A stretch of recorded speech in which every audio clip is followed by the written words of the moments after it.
Hey everybody, I thought I'd show a quick video of the whole thing now that I've got it neatly done.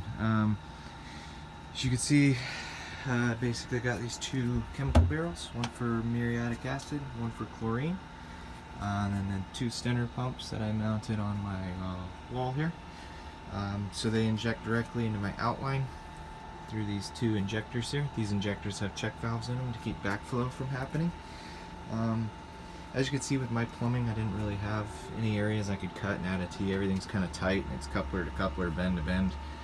So because of that, I just drilled and tapped and then wrapped in Teflon tape so that I could screw the 1/2-inch NPT in there. There's no leaks. I'm not the only one to come up with that idea. I got the idea from another Stenner build on troublefreepool.com. They were just using regular mechanical timers to run an X amount of time a day. It's not incorporated into the whole smart pool thing like this is, but figured the idea was the same, so I'd try that and drill and tap, and it worked great.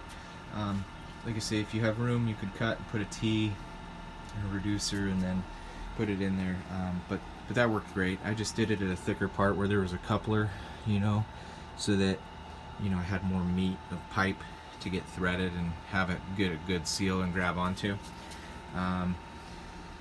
So as far as the valves, I programmed this valve to now be a 3-way valve. So right now it's in the mains on. If it's straight up, it runs just floor cleaners, and if it's straight back, it shuts off all the main returns and only sends water down to the aerator valve, which would obviously open at the same time too. As you can see, that's a really small pipe. It's like a 1/2-inch pipe. So I put some speed protections in the pump to keep it from over pressurizing and damaging that when it's running. But it works great because it allows me to run the pump really low if I want to run just the aerator, and therefore saving me a lot of money. Anyways, as far as these pumps go, they just plug right into this outlet, which used to just be a GFCI outlet. I replaced it with a regular outlet, and then I just actually took the breaker and put a GFCI breaker on the circuit instead. All the GFCI protection used to come from that outlet downstream of it, but I put this breaker in there, so now everything is GFCI protected from the breaker on. So I put a regular outlet here, and then I cut the little jumper, so I separated the top and bottom outlet. Now those outlets are wired right to the relays, so I got a clean, just plugs right in. Basically I have two smart outlets out of it now, so that turn on and off the pump. So everything's handled locally. Sorry, I put this back. Sorry for the shaky video.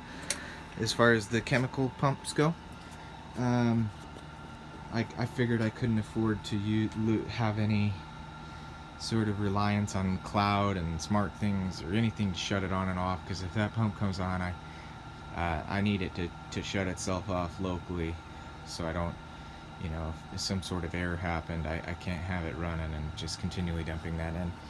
So with that mindset, I did that locally. That got me thinking. I just changed over to the actual pump and valves to run locally as well.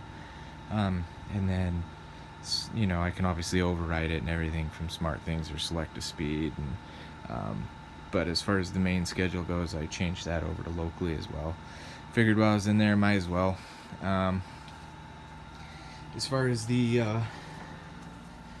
pool, this was an old abandoned water line. There's no water going to it.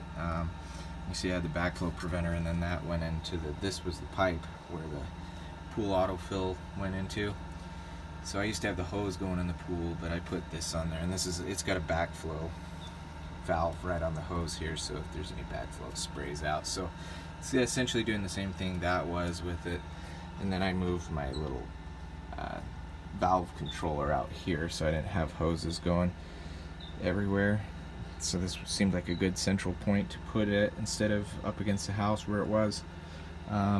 So now, yeah, the pool, or the pool fill valve and flow sensor and all that directly goes into the pool now.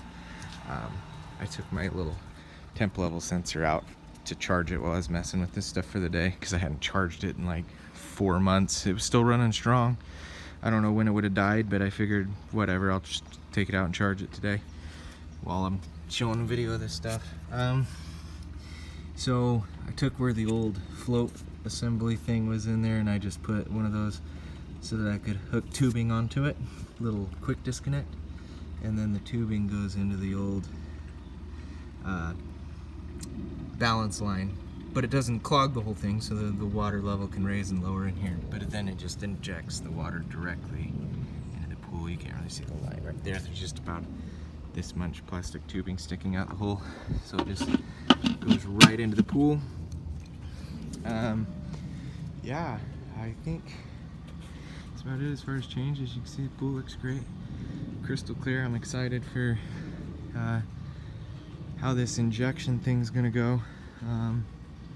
Anyway, yeah, let me know if you have any questions.